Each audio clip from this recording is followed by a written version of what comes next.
லகரம் டிவி நேயர்கள் அனைவருக்கும் வணக்கம்.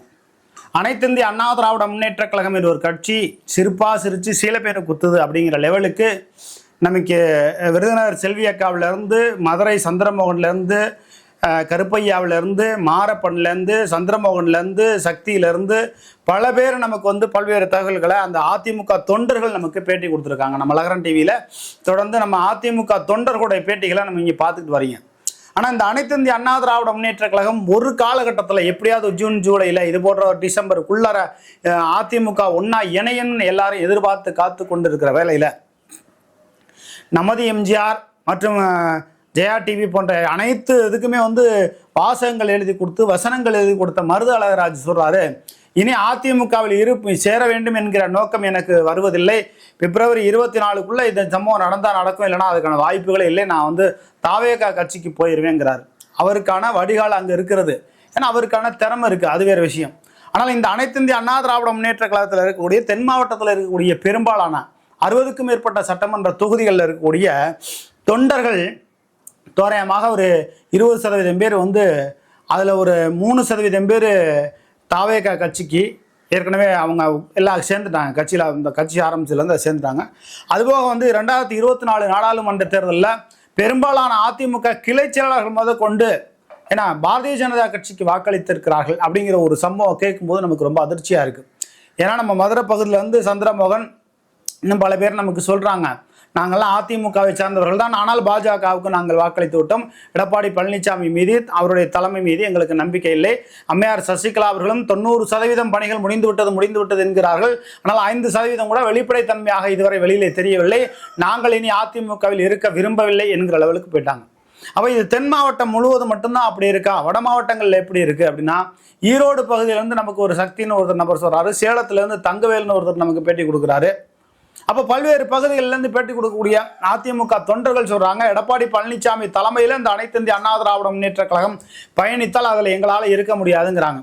ஒரு பக்கம் செங்கோட்டையின் அந்த எம்ஜிஆருடைய புகைப்படமும் அம்மையார் ஜெயலலிதாவுடைய புகைப்படமும் வைக்கவில்லை என்பதற்காக நான் ஒதுக்கிக் கொள்கிறேன் அப்படின்னு சொல்லி அவர் இது பண்ணுறாரு. ஆனாலும் கூட எஸ்பி வேலுமணியும் எடப்பாடி பழனிசாமி தலைமையிலான அதிமுகவை விரும்பவில்லை. காரணம் என்னன்னா, அவர்கிட்ட இருக்கக்கூடிய 30க்கும் மேற்பட்ட சட்டமன்ற உறுப்பினர்கள், 25க்கும் மேற்பட்ட மாவட்ட செயலாளர்கள் என்று பட்டியல் நீண்டு கொண்டே போகிறது. எடப்பாடி பழனிசாமியினுடைய தலைமையை எஸ்பி வேலுமணியால் தகர்க்க முடியவில்லை. அதனால ஊழியை ஒன்று ரெடி பண்ணி, செங்கோட்டையன் என்கிற ஒரு ஊழியை ரெடி பண்ணி பாஜக மூலியமாக அப்படியான வேலைகள் நடந்து கொண்டு இருக்கிறது. எது எப்படி பார்த்தாலும் 2026 சட்டமன்ற தேர்தலில் எடப்பாடி பழனிசாமி பொதுச் செயலாளராக இருக்க மாட்டார். அதற்குண்டான வேலைகள் எல்லாம் நடந்து கொண்டு இருக்கிறது அப்படின்னு சொல்லி நமக்கு பாரதிய ஜனதா கட்சியிலிருந்து ஒரு தரப்பு நமக்கு தகவல் சொல்றாங்க. சரி, அப்ப அனைத்து இந்திய அண்ணா திராவிட முன்னேற்ற கழகம் பாஜக கிட்ட கூட்டணி போகணுமா? எம்பி தேர்தலே கூட பாஜக அதிமுக கூட தான் கூட்டணி வச்சுக்கோம், காங்கிரஸ் திமுக கூட தான் கூட்டணி வச்சிருக்கோம். ஆனால் அதிமுகவோ திமுகவோ தேசிய கட்சி கூட இவங்க போய் கூட்டணியில் சேரமாட்டாங்க. டிடிவி தினகரன் சொல்லுகிறார், பாரதிய ஜனதா கட்சியை கூட்டணியில் இணைச்சிக்குங்க, அவங்களுக்கு ஒரு 20 சீட்டு கொடுங்க, அது 30 சீட்டு கொடுங்க, அவங்க எங்களுக்கு சீட்டை பிச்சு கொடுத்துருவாங்கன்னு சொன்னால் பிரச்சனை இல்லை. பாரதிய ஜனதா கட்சி கூட கூட்டணியில் சேரணும் அப்படின்னு சொல்லி தினகரன் சொல்லுகிறார். அதுதான் அங்கே நமக்கு கேள்விக்குரியா ஒரு நகைப்பாக இருக்குது. ஏன்னா மாநில சுயாட்சின்னு ஒன்று இருக்கு, மாநில சுதந்திரம்னு ஒன்று இருக்கு. அதை தாண்டி பாரதிய ஜனதா கட்சி கூட அதிமுக கூட்டணி வச்சுக்கணுங்கிற ஒரு பேச்சை அதிமுகவில் மாநில பொருளாளராக முன்பு இருந்த துணை பொதுச் செயலாளராக இருந்த பொருளாளராக இருந்த டிடிவி தினகரன் சொல்வதுதான் நமக்கு வெட்கக்கேடாக இருக்கிறது. உண்மையாகவே அனைத்து இந்திய அண்ணா திராவிட முன்னேற்ற கழகம் எடப்பாடி பழனிசாமி தலைமையில் இருந்தால் நிச்சயமாக எதிர்கட்சி வரிசையில் கூட வரதுக்கான வாய்ப்புகள் இல்லை. அதனாலதான் அண்ணாமலையை மாநில தலைவர் பதவியை அப்படியே வச்சிருக்காங்க. எப்படி பார்த்தாலும் இரட்டை இலை சின்னத்தை முடக்கிவிட்டு அம்மையார் சசிகலா அவர்கள் தலைமையில் ஒரு அணி பெயரை உருவாக்கி அதை தேர்தல் ஆணையத்தில் பதிய வச்சு பாஜக, அம்மையார் சசிகலா, டிடிவி தினகரன், தேமுதிக இப்படியான ஒரு கூட்டணி அமைச்சு வலுவான ஓட்டு வங்கிகளை பெற்று இரட்டை இலை சின்னத்தை இவர்கள் பெற்று விடலாம். அந்த அணிக்குள்ளார செங்கோட்டையன் முதல் கொண்டு 30 சட்டமன்ற உறுப்பினர்கள் உள்ள கொண்டு வந்துடலாங்கிறதான் பாரதிய ஜனதா கட்சியோட திட்டம். அப்படி வருகிற பொழுது எதிர்கட்சி தலைவராக அண்ணாமலையை கொண்டு வந்து விடுவார்கள். பாரதிய ஜனதா கட்சியினுடைய திட்டம் அங்கதான் இருக்கு. நம்ம பாரதிய ஜனதா கட்சி இந்த நாட்டுக்குள்ள வளரணுமா வேண்டாமாங்கிறத அது மக்கள் முடிவு பண்றாங்க. மும்மொழி கொள்கை அப்படி பல்வேறு பிரச்சனைகள் இருக்கு. ஆனாலும் கூட இந்த தமிழ்நாட்டை பொறுத்த மட்டும் 2வது முறையாக ஆட்சி அதிகாரத்துக்கு திராவிட முன்னேற்ற கழகம் வருவது ஆபத்தா அல்லது நல்லதா அப்படின்னு பார்த்தா, இப்போ உதாரணத்துக்கு மன்னார்குடி பகுதியிலேருந்து என்கிட்ட ஒரு காவல்துறை அதிகாரி, முன்னாள் ஓய்வு பெற்ற அதிகாரி என்கிட்ட பேசுகிறார். அவர் என்ன பேசுகிறாருன்னா, நாங்கள் இருந்த காலகட்டத்தில் இருந்தக்கூடிய காவல் நிலையம் இப்போ இல்லைங்க, கட்ட பஞ்சாயத்தாக நடக்குது, திமுகவுக்கு கட்டப்பேர் ஏற்படுத்துகிறாங்க அப்படிங்கிறாரு. அதே போல் வருவாய்த்துறையில் இருக்கக்கூடிய வட்டாட்சியர்கள், டிஆர்ஓ, வருவாய் கோட்டாட்சியர்கள் ரவுடித்தனம் செய்து கொண்டு இருக்கிறார்கள். புதுக்கோட்டை மாவட்டத்தில் கல்குவாரிகள் அதிகமாக போய் கொண்டு இருக்கிறது, நடவடிக்கை எடுங்களுங்கிறோம். மலையடிப்பட்டிங்கிற கிராமத்தில் ஊராட்சி ஒன்றிய துவக்கப்பள்ளிக்கு சொந்தமான பாத்தியப்பட்ட இடத்துல 183/14 சர்வே எண்ணில் ஒரு கல்குவாரி இயங்கி இருக்கு. 200 அடி பள்ளம் இருக்குது, அதை மூடுங்கன்னு சொல்லி நம்ம பல வாரம் நம்ம மனு போடுறோம். வட்டாட்சியரும் போய் முறையாக பார்க்கல, வருவாய் கோட்டாட்சியரும் பார்க்கல, டிஆர்ஓவும் பார்க்கல, மாவட்ட ஆட்சியரும் பார்க்கல. அப்போ சட்டம் ஒழுங்கு சீர்கட்டு நிற்கிறது திராவிட முன்னேற்ற கழகத்தினுடைய ஆட்சியிலே. சட்டம் ஒழுங்கு சீர்கட்டு நிற்கிறது என்பதற்கு சான்றாக தான் அந்த மலையடிப்பட்டி பள்ளிக்கு சொந்தமான இடத்துல கல்குவாரி நடந்த சம்பவத்தை சொல்கிறோம். அந்த பள்ளிக்கு சொந்தமான இடத்துல நடந்த கல்குவாரி எந்த ஆண்டு நடந்ததுங்கிறத அரசு ஆய்வு பண்ணணும். அப்போ சட்டம் ஒழுங்கு சீர்கட்டு ரொம்ப மோசமான நிலைமையில திராவிட முன்னேற்ற கழகத்தினுடைய ஆட்சியில இருக்குது. ஒரு பக்கம் பார்த்தீங்கன்னா விலைவாசி உயர்வு, ஒரு பக்கம் பார்த்தீங்கன்னா சொத்து வரி, ஒரு பக்கம் பார்த்தீங்கன்னா மின்சார உயர்வு. இதனையெல்லாம் தாண்டி திராவிட முன்னேற்ற கழகம் நல்லாட்சி செய்கிறது அப்படிங்கிறத நிரூபிக்கிறதுக்கு சட்டம் ஒழுங்கை கட்டுக்குள் கொண்டு வர வேண்டும். அதற்குண்டான வேலைகளை செய்வதற்கு தான் எடப்பாடி பழனிசாமி களத்தில் இறங்கி ஞானசேகர் விஷயத்தை சுத்தமாக போட்டு மூடி மறைச்சிடார். வேங்கவேல் பிரச்சனையை சுத்தமாக போட்டு மூடி மறைச்சிடார். அதுக்கெல்லாம் காரணம் என்ன? ஓனாய் வெள்ளாடு அப்படிங்கிற ஒரு விஷயத்தை எடப்பாடி பழனிசாமி கொண்டு வர்றார். அப்போ ஊடகங்கள் ஃபுல்லாக இங்கிட்டு திரும்புது. யார் பக்கம்? எடப்பாடி பழனிசாமி என்ன பேசிட்டார்? ஓனாய் வெள்ளாடு, பயிர் பக்கத்தில் களை, இதை பற்றி பேசிட்டாரு அப்படின்னு ஊடகம் முழுக்க இங்கிட்ட தோசை திரும்பிடுச்சு. அப்போ திராவிட முன்னேற்ற கழகத்திற்கு முழுக்க தொடர்ந்து நல்லது செய்து கொண்டு இருக்கிறார் எடப்பாடி பழனிசாமி அப்படிங்கிறதுக்கு சான்றாக தான் இந்த வேங்கவேல் பிரச்சனை, ஞானசேகர் பிரச்சனையெல்லாம் மூடி மறைக்கிறதுக்கு ஓனாய் வெள்ளாடுன்னு ஒரு புது கதையை சொல்றார். எனக்கு தெரிஞ்சு ஓனாய் வெள்ளாடு அப்படிங்கிற கதையெல்லாம் பேசுறதுக்கு திமுகவில் தான் அப்படி பேசுவாங்க. திராவிட முன்னேற்ற கழகத்தை சார்ந்தவர்கள் தான் யாரோ வசனம் எழுதி எடப்பாடி பழனிசாமிக்கு கொடுத்துருக்காங்க. அப்போ அம்மையார் சசிகலா, ஓ பன்னீர்செல்வம் இவர்களெல்லாம் கட்சியில் இணைத்துக் கொள்ளக்கூடாது, கேசி பழனிசாமி இணைத்துக் கொள்ளக்கூடாது, கர்நாடகா புகழேந்தி இணைத்துக் கொள்ளக்கூடாது. அப்போ இப்படி எல்லோரையும் இணைத்து கொண்டால் அனைத்து இந்திய அண்ணா திராவிட முன்னேற்ற கழகம் வலிமை பெற்று பாரதிய ஜனதா கட்சியையும் கூட்டணியிலே சேர்த்து கொண்டு 2026 தேர்தலில் நின்றாலும் கூட திராவிட முன்னேற்ற கழகம் ஆகிய அவர்களை வீழ்த்திவிடும் என்று திராவிட முன்னேற்ற கழகத்திற்கு அச்சம் ஏற்பட்டு விட்டது. நீங்கள் பாரதிய ஜனதா கட்சி கூட கூட்டணி வச்சா அதிமுக தேராது, வெற்றியடையாது, ஆட்சிக்கு வராது அப்படின்லாம் சொல்கிறாங்க. அப்படி கிடையாது. திராவிடம் 2026 சட்டமன்ற தேர்தலை பொறுத்த மட்டும் திமுக ஆட்சிக்கு வர வேண்டுமா வர வேண்டாமா அதுதான் இங்கே கேள்வி. பாஜக அதிமுக கூட்டணி இருக்கு இல்லை அப்படிங்கிறதெல்லாம் பார்க்க மாட்டாங்க. திராவிட முன்னேற்ற கழகத்தை வீட்டுக்கு அனுப்பணும் அப்படிதான் பார்ப்பாங்க. ஆனால் திராவிட முன்னேற்ற கழகம் எந்த வகையிலாவது நல்ல ஆட்சி செய்கிறதுக்கான வேலைகளை அவர்கள் செய்தார்கள் என்றால் அவர்கள் மீண்டும் ஆட்சிக்கு வரலாம். திராவிட முன்னேற்ற கழகத்தில் இருக்கக்கூடிய மூத்த அமைச்சர்கள் மீண்டும் திராவிட முன்னேற்ற கழகம் ஆட்சிக்கு வந்துவிடக் கூடாது என்பதிலே தெளிவாக இருக்கிறார்கள்.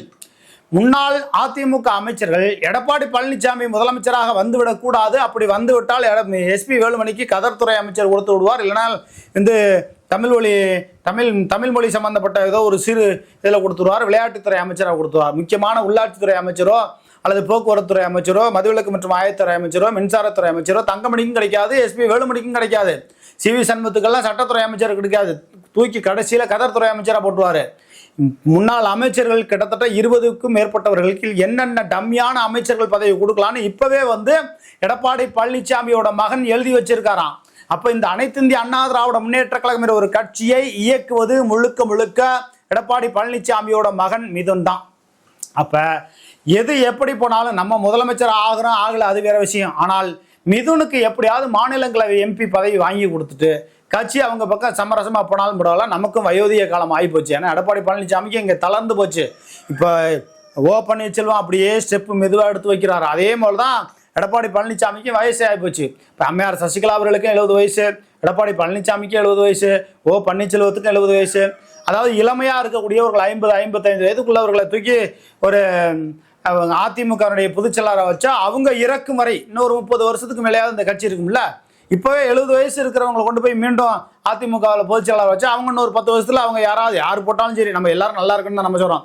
70 வயசு உள்ளவங்க திடீர்னு இப்போ பொதுச்செயலாளராக ஏற்றுக்கிறாங்க அப்படின்னா அவங்க திடீர்னு ஒரு 10 வருஷத்துல 5 வருஷத்துல அவங்க உயிர் போகிற பொழுது மீண்டும் ஒரு பிளவு ஏற்படும். அப்போ அதிமுகவில் அடுத்த தலைவர்கள் என்று யார் என்று எம்ஜிஆரும் எழுதி வைக்கல, அம்மையார் ஜெயலலிதா அவர்களும் எழுதி வைக்கல, அடுத்து யாரும் எழுதி வைக்க போறல.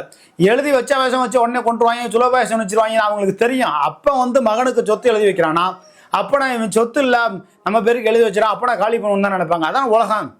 ஆகையினால இந்த அனைத்து இந்திய அண்ணா திராவிட முன்னேற்ற கழகத்திற்கு இப்ப இருக்கக்கூடிய பொதுச் செயலாளர் அடுத்து இவர் தான் வாரிசு அப்படின்னு எழுதி வைப்பாங்களா? அதுக்கான வாய்ப்பு இல்லை. இப்போ குடும்ப அரசியலா வரணுமா, வந்தாலும் தப்பு இல்லை. அதற்கான வாய்ப்புகளை அனைத்து இந்திய அண்ணா திராவிட முன்னேற்ற கழகத்தில் ஏற்படுத்தணும்னா விவேக் ஜெயராமன் போன்றவர்கள் அல்லது திவாருடைய மகன் ஜெயானந்த் போன்றவர்கள் அப்படி யாராவது அடுத்த கட்டத்துக்கு வரணும்னா அம்மையார் சசிகலா அவர்கள் பொதுச் செயலாளர் வந்து அவங்க எழுதி வச்சா நல்லா இருக்கும்.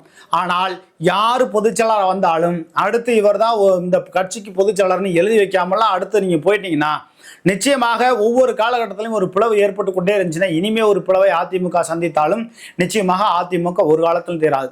இப்ப அம்மையார் சசிகலா அவர்கள் அனைத்து இந்திய அண்ணா திராவிட முன்னேற்ற கழகத்தினுடைய பொதுச் செயலாளர் வந்தாலும் கூட எனக்கு பின்னால ஜெயானந்த் தாப்பா, விவேக் ஜெயராமன் தாப்பா, ஏன்னா சி விஜயபாஸ்கர் தாப்பா, எஸ்பி வேலுமணி தாப்பா அப்படின்னு யார் பேரையாவது எழுதி வைக்கணும். ஒரு உயிரிலையாவது மறைமுகமாக எழுதி வைக்கணும். எழுதி வைக்காம நீங்க பாட்டுக்கு பொசுக்குன்னு அம்மையார் ஜெயலலிதா அவர்களை இறந்து போயிட்டாங்க. என்னாச்சு? இந்த அனைத்து இந்திய அண்ணா திராவிட முன்னேற்ற கழகம் சீர்கட்டுன்னு இருக்கிறது. சீர்கட்டு அதிமுக நிற்கிறதோட மட்டும் கிடையாதுங்க, தமிழ்நாடே இன்றைக்கு சீர்கட்டு நிற்கிறது. திராவிட முன்னேற்ற கழகத்தோடைய ஆட்சியில எந்த துறையிலும் ஊழல் இல்லாத துறை அப்படிங்கிற ஒரு லெவலே இல்லாம தான் இருக்கு. எல்லா துறைகளிலும் உள்ள எடப்பாடி பழனிசாமி தலைமையில் நடந்த அதிமுக ஆட்சியில ஊழல் இல்லாம இருந்துச்சா? இல்லை, எல்லா துறையிலையும் ஊழல் நடந்துச்சு. அப்ப அனைத்து இந்திய அண்ணா திராவிட முன்னேற்ற கழகம் என்ற ஒரு எதிர்கட்சி இல்லாமல் இருப்பது பாரதிய ஜனதா கட்சி வளர்வதற்கு சாதகமாக இருக்கிறது. விஜய் கட்சி, அந்த விஜய் கட்சிக்கு நிறைய பேர் அதிமுகவில் இருந்து இருக்கக்கூடியவர்கள் நிறைய பேர் போறாங்க. இப்போ பிப்ரவரி இந்த மாதம் பிப்ரவரி மார்ச்சுக்கு அப்புறம் பார்த்தீங்கன்னா மருது அழகராஜ் என்பவரால் கிட்டத்தட்ட 1000 பேரை கூட்டிட்டு போய் நிச்சயமாக விஜய் முன்னிலையில் அந்த கட்சியில் இணையப்படுறார். அவர் ஒரு 1000 பேரை கூட்டிட்டு போனா நம்ம அதுவே பெரிய விமர்சனமா இருக்கும்ல. அப்ப அனைத்து இந்திய அண்ணா திராவிட முன்னேற்ற கழகம் சீர்கட்டு நிற்கிறது. சீர்கட்டு நிற்பதற்கு முதல் காரணமாக இருக்கக்கூடியவர் அம்மையார் சசிகலா தான். ஒரு கட்சியினுடைய பொதுச் செயலாளராக அவர் இருந்த காலகட்டத்தில் கோவத்தூர்ல இருக்கும்போது அவங்க கட்சியோட பொதுச் செயலாளர் ஒரு முதலமைச்சரான நியமிச்சிட்டு போறாங்க. அப்ப என்ன பண்ணணும்? இந்த பேராசைக்காரர்களாக 100-150 பேருக்கு மேல உள்ளவங்க எங்களுக்கு காசு கொடுத்தா தான் நாங்கள் முதலமைச்சர் யாருன்னு தேர்வு பண்ணணும்னு ஆசைப்பட்டதன் விளைவு தான் இந்த காரணம். அதுபோக அம்மையார் சசிகலா அவர்களே ஒரு 1000 கோடியை செலவு பண்ணி, ஏன்னா அவங்கள்ட்ட பணமா இல்லை, ஏன்னா அவங்க ஒருத்தரை நியமிச்சுட்டு போயிருந்தாங்கன்னா இன்னைக்கு கட்சியும் அவருடைய கட்டுப்பாட்டில் இருந்திருக்கும். இந்த அளவுக்கு பிரச்சனையும் வந்திருக்காது. அப்ப அவன் காசு கொடுக்குறாங்கிறதுனால ஒருத்தரை நீங்க நியமிச்சுட்டு போனீங்க. இன்னைக்கு என்னாச்சு? இன்னைக்கு உங்களை பார்த்து ஓனாய்ங்கிறாரு. ஏற்கனவே நாயின்னு சொல்லிட்டார். இதெல்லாம் தனியார் கம்பெனியா சும்மா அரசியல் பண்றதுக்குங்கிறார். அம்மையார் ஜெயலலிதா அவருடைய கொடநாடு கொலை சம்பந்தப்பட்ட விஷயங்கள்ல எஸ்பி வேலுமணி, தங்கமணி எல்லாருமே ஈடுபட்டிருக்காங்க. இதுல முதல் முக்கிய காரணகர்த்தாவா இருந்தது எடப்பாடி பழனிசாமி தான். முதல் குற்றவாளி. எப்படி சொத்து குவிப்பு வழக்கில் அம்மையார் ஜெயலலிதா அவருடைய முதல் பேர் இருந்துச்சோ அதே போல கொடநாடு கொலை சம்பந்தப்பட்ட விஷயங்கள்ல முதல் குற்றவாளி எடப்பாடி பழனிசாமி, 2ஆம் குற்றவாளி தங்கமணி, 3ஆம் குற்றவாளி இன்னும் நிறைய பேர் இருக்காங்க. அப்படி பார்க்கும்போது கொடநாடு கொலை சம்பந்தப்பட்ட விஷயங்கள்ல நீங்க மாட்ட வேண்டிய நிலைமை ஏற்படணும். திமுக ஒரு பக்கம் மிரட்டுது. இன்னொரு பக்கம் பார்த்தீங்கன்னா கோயம்புத்தூர் சம்பந்தப்பட்ட மாவட்டங்களில் இருக்கக்கூடிய சட்டமன்ற உறுப்பினர்கள் மீது லஞ்ச ஒழிப்புத்துறை இப்போ வழக்கு பதிவு பண்ணியிருக்கு. அப்ப எடப்பாடி பழனிசாமிக்கு சிக்கல் மேல் சிக்கல் வந்து கொண்டு இருந்தாலும், ஏன்னா தான் இந்த கட்சியில இருந்தா தாம ஜெயிலுக்கு போக வேண்டியது இல்லைங்கிற நோக்கத்துல எடப்பாடி பழனிசாமி நயவஞ்சமாக ஓனாய்னு சொல்றார். அப்ப அந்த ஓனாய் யாரு அப்படிங்கிறது தான் இங்க கேள்விக்குறியா இருக்கு. ஓனாய் எடப்பாடி பழனிசாமி தான் சொல்லி விருதுநகர்ல இருந்து செல்வின்னு ஒரு அக்கா நமக்கு பேட்டி கொடுக்குறாங்க. அப்ப இதுல இருந்து நல்லா தெரிஞ்சுக்கங்க, இந்த அனைத்து இந்திய அண்ணா திராவிட முன்னேற்ற கழகம் என்ற ஒரு கட்சியை பிரிச்சு மேய்ஞ்சிட்டு இருக்கு பாரதிய ஜனதா கட்சி. பிரிச்சு மேய்ஞ்சிட்டு இருக்கிறதுனால தான் ரவீந்திரநாத் சொல்றாரு, எடப்பாடி பழனிசாமி, ரவீந்திரன் துரைசாமி சொல்றாரு, எடப்பாடி பழனிசாமியை மட்டம் தட்டி அம்மிக்கு நசுக்கி கொண்டு போய் நாங்கள் 2030 நாங்கள் பாதிக்கு பாதின்னு கேட்போம், இல்லைனா அதிமுக அழிச்சு விடுவோங்கிறாரு. அப்போ இந்த லெவலுக்கு போகிறதுக்கான காரணம் என்ன? அனைத்து இந்திய அண்ணா திராவிட முன்னேற்ற கழகத்தை சார்ந்தவர்கள் தொண்டர்கள் வெகுண்டெழுந்து தன்னெழுச்சியாக ஆங்காங்கே போராட்டம் நடத்தி எல்லோரும் ஒன்றாக இணையுங்கள்னு சொல்லி திருச்சியிலேயோ அல்லது மதுரையிலேயோ ஒரு 500 அதிமுக உறுப்பினர் அடையாள அட்டை வைத்திருப்பவர்கள் எல்லோரும் ஒன்றாக இணையுங்கள்னு சொல்லி ஒரு உண்ணாவிரத போராட்டம் இருக்கணுமா இல்லையா? சும்மா அதிமுகவுக்கு நாங்கள் உயிரை கொடுக்கணும் சும்மா பேசிக்கிட்டே இருந்தால் மட்டும் பத்தாது.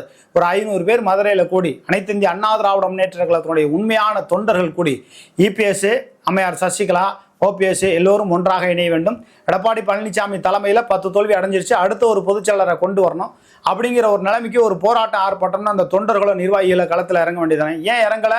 அப்போ கட்சியும் சின்னமும் எடப்பாடி பழனிசாமி தரப்புக்கிட்ட இருக்கு அப்படிங்கிறதுனால நீங்க அதிமுக தொண்டர்கள் இங்க வெகுண்டெழுந்து இது போல போராட்டங்கள் ஆர்ப்பாட்டங்கள் என்று எதுவுமே செய்யாத வரை இந்த அதிமுக இனி பழைய அதிமுகவா இனி வளர்ச்சி பெறுவதற்கான வாய்ப்புகள் இல்லை. அம்மையார் ஜெயலலிதா, புரட்சித் தலைவர் எம்ஜிஆர் இவர்கள் இருந்த காலகட்டத்தில் இருந்த அதிமுகவா இனி வருவதற்கான வாய்ப்புகளே இல்லை. காரணம் என்னன்னா, இங்கு சாதியாக பிளவுபட்டு இருக்கக்கூடிய ஒரு நிலைமை ஏற்பட்டு கொண்டு இருக்கிறது. ஆகையினால இந்த அனைத்து இந்திய அண்ணா திராவிட முன்னேற்ற கழகம் என்ற ஒரு கட்சி பேரழிவை சந்தித்துக் கொண்டிருக்கிறது, சீரழிந்து கொண்டிருக்கிறது, கழுதை தேய்ந்து கட்டரும்பான கதையாக போய் கொண்டிருக்கிறது. இதனையெல்லாம் மாற்றி ஒன்றாக இணைய வேண்டும் என்று சொன்னால் அது பாரதிய ஜனதா கட்சி முயற்சி பண்ணுனா அவங்க நினைச்சா தான் முடியும், இல்லைன்னா அதற்கான வாய்ப்புகளே இல்லை. இவங்க அம்மையார் சசிகலா அவர்கள் தனிப்பட்ட முறையில் எந்த வகையிலையும் அவர்கள் முயற்சி எடுத்தால் அதற்கும் ஒரு குட்டு வைத்துக் கொண்டு இருக்கிறது பாரதிய ஜனதா கட்சி.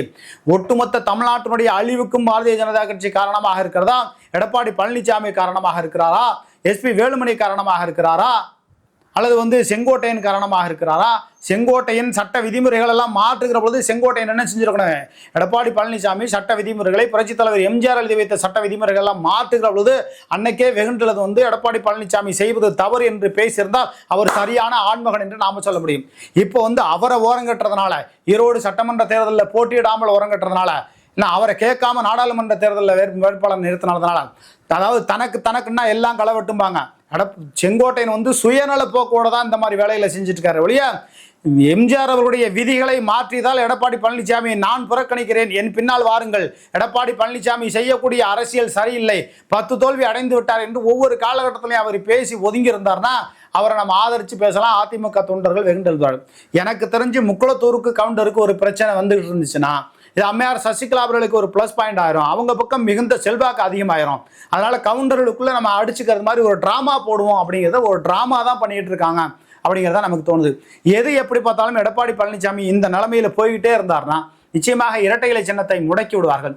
இரட்டை இலை சின்னத்தை முடக்குகிற பொழுது அப்படியும் எடப்பாடி பழனிசாமி 234 தொகுதியில் ஆள் நிப்பாட்டுவார்.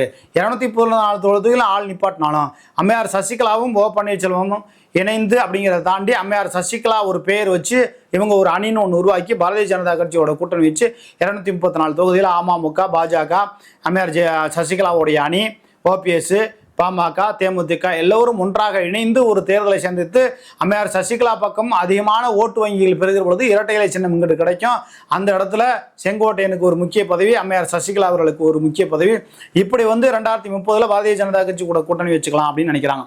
அதிமுக என்ற கட்சியை அழித்து விட்டால் அல்லது இரட்டை இலை சின்னத்தை முடக்கி விட்டால் நாம வளர்ந்து விடலாம் என்று பாரதிய ஜனதா கட்சி நினைக்கிறது. உங்களுடைய கூற்று சரியோ தவறோ என்பதெல்லாம் வேறு விஷயம். ஆனால் உங்களுடைய பாரதிய ஜனதா கட்சியில இருக்கக்கூடிய திருச்சியில இருக்கக்கூடிய வடக்கு மாவட்ட செயலாளர் அஞ்சானஞ்சன் என்பவர் ஐஜேகே கட்சிக்கு வேலை பார்க்காம, இந்திய ஜனநாயக கட்சிக்கு பார்வேந்தருக்கு வேலை பார்க்காம, திராவிட முன்னேற்ற கழகத்தினுடைய நேரு அமைச்சருடைய மகனுக்கு வேலை பார்த்த அஞ்சானஞ்சனை நீங்க எங்க கொண்டு போய் வைப்பீங்க?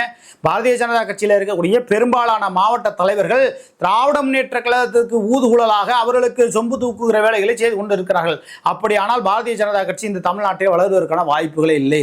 நீங்கள் நேர்மையான மாவட்ட தலைவர்களை நீங்கள் நியமிக்க வேண்டும் அப்படிங்கிறது தான் நாம அண்ணாமலை அவர்களுக்கும் ராமசீனிவாசன் போன்றவர்களுக்கு நம்ம சொல்றோம். உங்கள் கட்சியிலே நேர்மையானவர்கள் இல்லை. பெரும்பாலானவர்கள் திராவிட முன்னேற்ற கழகத்திலே கையூட்டு பெற்றுக்கொண்டு அவர்களிடத்திலே வருமானம் பெற்றுக்கொண்டு அரசியல் செய்து கொண்டு இருக்கிறார்கள். நீங்கள் அதிமுகவை அழித்து விட்டால் பாரதிய ஜனதா கட்சி வளராது. அதற்கு மாறாக உங்களால் களமிறக்கப்பட்ட விஜய் அவர்கள் வளர்வதற்கான வாய்ப்புகள் இருக்கு. எது எப்படிப்பட்டாலும் பாரதிய ஜனதா கட்சிக்கு அங்க பிளஸ் பாயிண்ட் தான். விஜய் பாரதிய ஜனதா கட்சியால் இறக்குமதி செய்யப்பட்டவர் தான் என்பதிலே மாற்றுக்கிறது இல்லை. சீமானையும் பாரதிய ஜனதா கட்சி தான் இயக்கி கொண்டிருக்கிறது. ஆக ஒட்டுமொத்த அரசியலையும் தமிழ்நாட்டு அரசியலையும் இயக்கி கொண்டிருப்பது பாரதிய ஜனதா கட்சி என்றாலும் கூட இந்த இரட்டை இலை சின்னத்தை முடக்குவதால் உங்களுக்கு பாரதிய ஜனதா கட்சிக்கு ஒருபோதும் பலனளிக்கப் போவதில்லை. அதற்கு முன்பாக எடப்பாடி பழனிசாமியோட சம்பந்தி இன்னும் இருக்கக்கூடிய ரைடு எல்லாத்தையும் நடத்தி அவரை ஓரம் கட்டிட்டு செங்கோட்டையன், அம்மையார் சசிகலா இவர்களுக்கு முக்கியத்துவம் கொடுத்து அவர்களோட கூட்டணி வைத்துக்கொண்டு பாரதிய ஜனதா கட்சி ஒரு 80 சீட்டு வாங்கிட்டு அமமுகவுக்கும் பாமகவுக்கும் சீட்டு கொடுத்து அப்படியான ஒரு தேர்தலை அதிமுகவோட கூட்டணி சேர்ந்து தேர்தலை சந்தித்தால் நிச்சயமாக திமுகவை வீழ்த்துவதற்குண்டான வாய்ப்புகளும் இருக்கிறது. அது எப்படிங்கிறது தேர்தல் காலகட்டத்தில் தான் தெரியும். திராவிட முன்னேற்ற கழகம் 2வது முறையாக ஆட்சி அதிகாரத்துக்கு வருவதற்கான வாய்ப்புகள் இருக்குமே. ஆனால் வேளாண்மை துறையில் MRK பன்னீர்செல்வத்துடைய உதவியாளர்கள் 1000 கோடிக்கு அதிபதியாகிவிட்டார்கள். நகர்ப்புற வளர்ச்சித்துறை அமைச்சரான நேரு அவருடைய உதவியாளர்கள் ஒரு 3 பேர் 500 கோடிக்கு அதிபதி ஆகிவிட்டார்கள். அது போன்ற ஊழல் முறைகேடுகளை தடுத்தால், சட்டம் ஒழுங்கை கட்டுக்குள்ளே கொண்டு வந்தால் திராவிட முன்னேற்ற கழகம் மீண்டும் ஆட்சிக்கு வருவதற்கான வாய்ப்புகள் இருக்கிறது என்று கூட சொல்லலாம். ஆனால் எது எப்படியோ அனைத்து இந்திய அண்ணா திராவிட முன்னேற்ற கழகம் என்ற ஒரு கட்சியை சுத்தமாக விழுங்கி விட்டு பாரதிய ஜனதா கட்சி இங்கு நீங்கள் அரசியலை நடத்தலாம், வளர்ச்சி அடையலாம் என்று நினைக்கிற கனவை தகர்த்து விட்டு எடப்பாடி பழனிசாமியை தூக்கி எறிந்து விட்டு இன்னொரு பொதுச் செயலாளராக கொண்டு வந்து அப்படியான ஒரு சூழலை உருவாக்குங்கள் அப்படிங்கிறத அதிமுக தொண்டர்கள் நமக்கு கடந்த ஒரு வாரமாக நமக்கு விருதுநகர்லேருந்து, மதுரையிலேருந்து, முதுகுளத்தூர்லேருந்து, ஈரோட்டிலேருந்து, சேலத்திலேருந்து பல்வேறு பகுதியிலிருந்து நமக்கு பேட்டிகளை நமக்கு அதிமுக தொண்டர்கள் நமக்கு பேட்டி கொடுத்துட்டு இருக்காங்க. அதனால அனைத்து இந்திய அண்ணா திராவிட முன்னேற்ற கழகத்தை சார்ந்த தொண்டர்கள் ஒருங்கிணைந்து ஒரு இடத்துல உட்கார்ந்து ஒரு 500 பேர் எல்லோரும் ஒன்றாக இணைத்து தேர்தலை சந்தியுங்கள் அப்படிங்கிற ஒரு குரலை, தன்னெழுச்சியான ஒரு போராட்டத்தை அதிமுக தொண்டர்கள் வெகுண்டெழுந்து செய்ய வேண்டும். அதிமுக ஒன்னா இணையும், எப்படியாவது இணைஞ்சிரும் அப்படின்னு பார்த்துட்டு இருக்கும்போது திடீர்னு ஓனாயின்னு பேசுறார். அதுதான் ரொம்ப வருத்தமா இருக்கு அப்படின்னு சொல்லி பெரிய அளவுக்கு பேசுறாங்க. அந்த ஓனாய்ங்கிற வசனத்தை எழுதி கொடுத்தது யாரு? திமுகவா அப்படிங்கிற ஒரு கேள்வியும் பெரிய அளவுக்கு இருக்கு. அதிமுக தொண்டர்கள் ரொம்ப மனவேதனையில் இருக்காங்க. அதுவும் தேனி பகுதியிலேருந்து ஒருத்தர் பேசுறாரு, ரொம்ப அழுது கதறி துடிச்சு பேசுறாருங்க. செத்து போவேங்க அப்படிங்கிறாரு. எடப்பாடி பழனிசாமி வந்தா நான் தீ குளிச்சுட்டு அவரை கட்டி பிடிச்சிக்குவேன் அப்படிங்கிறார். அந்த அளவுக்கு அனைத்து இந்திய அண்ணா திராவிட முன்னேற்ற கழகத்தை சார்ந்த தொண்டர்கள் மன வேதனையில் இருக்கிறார்கள். எடப்பாடி பழனிசாமி இதனையெல்லாம் உணர்ந்து கொண்டு தான் மகனை மாநிலங்களவை எம்பி ஆக்கணும் அப்படிங்கிற ஒரு நோக்கத்தில் மட்டும் இல்லாமல் இந்த கட்சி வளரணும்னு நினைச்சாருன்னா, இந்த கட்சியை எம்ஜிஆர் கட்சி, அம்மையார் ஜெயலலிதா அவர்கள் வளர்த்த கட்சி அப்படிலாம் நினைச்சு பார்த்து அவர் மனம் திருந்தினார்னா நல்லது. இல்லைன்னா பாரதிய ஜனதா கட்சி வேறு நடவடிக்கைகளை எடுக்க தயாராக காத்து கொண்டு இருக்குது. அது பற்றிய தகவல் நமக்கு விரைவில் வந்து கொண்டு இருக்குது. அடுத்தடுத்த செய்திகளில் காண காத்திருங்க. நன்றி, வணக்கம்.